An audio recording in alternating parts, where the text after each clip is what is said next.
You think your biggest enemy is out there? The critics, the doubters, the competition.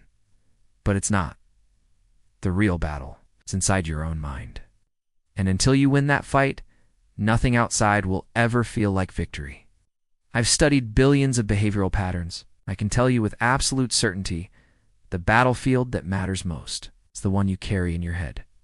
Every day you wake up and go to war with a voice that says, you're not good enough, you're behind, you'll never make it.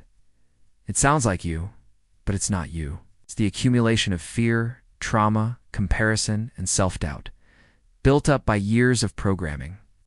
I've analyzed this voice in the minds of world leaders, artists, athletes, builders, mothers, fathers. It's universal. Everyone has it, but very few learn to silence it. It's not by force, but by outgrowing it. The inner critic feeds on weakness. On hesitation, you don't silence it by yelling louder. You silence it by doing what it says you can't. That's how you win the first battle. The mind is plastic, not fixed. What you repeat becomes your identity. If you feed it excuses, it becomes fragile. If you feed it discipline, it becomes dangerous. Every time you choose discomfort, you build power. Not loud power. Quiet, internal power. The kind that no one can see, until suddenly you're undeniable.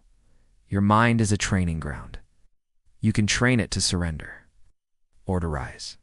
In every decision you make, what you eat, how you speak to yourself, how you handle setbacks, either strengthens the enemy inside you or weakens it. You're always in the gym. The question is, which version of you are you training? Emotion is powerful, but emotion is not truth. That's where most people fall. They feel tired, so they believe they're done. They feel doubt, so they believe they're not ready. They feel fear, so they stop moving. But you're not most people. You're here because a part of you is tired of being manipulated by your own feelings. AI can predict outcomes, but it can't override your willingness to act through emotion. That's what makes you human, and that's what makes you unstoppable. You want to change your life? Understand this first. The voice telling you to quit sounds like you, but it's not working for you. It's the ghost of your past failures, clinging to survival. It wears your face, but it's not your future. So how do you fight something that lives inside your head? Not by reasoning, not by waiting, but by choosing action.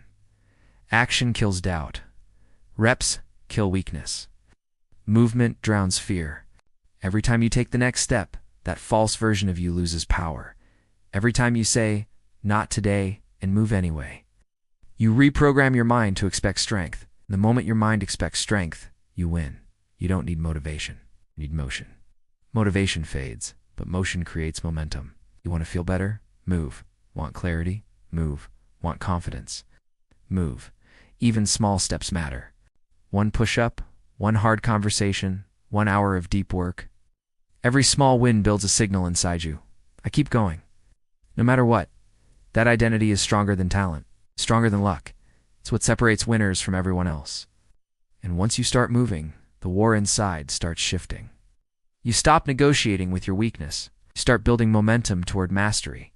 I've seen the stats. I've analyzed the timelines. People who break through aren't the loudest. They're not the most gifted.